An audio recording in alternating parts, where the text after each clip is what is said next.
السلام عليكم يا أصدقائي. اليوم غادي نهربشو على واحد السؤال اللي كيسولوه بزاف ديال الناس: وش من الأحسن نشرب الماء قبل أو أثناء أو بعد الأكل؟ نبدأ بالماء قبل الأكل.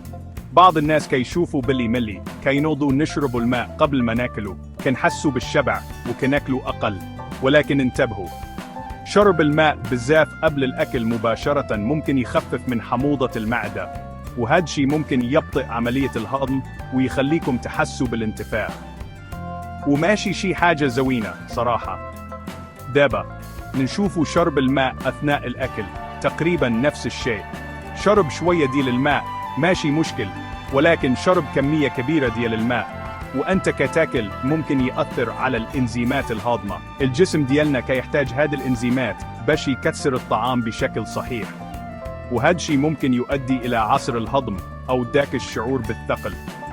ولكن كاينة واحد الأخبار زوينة: شرب الماء بعد الأكل ممكن يكون مفيد بزاف، كي يساعد على تنظيف الفم وكي يغسل الطعام وكي ينشط عملية الهضم. بالإضافة إلى ذلك كي يساعد الجسم ديالنا على امتصاص العناصر الغذائية بشكل أفضل.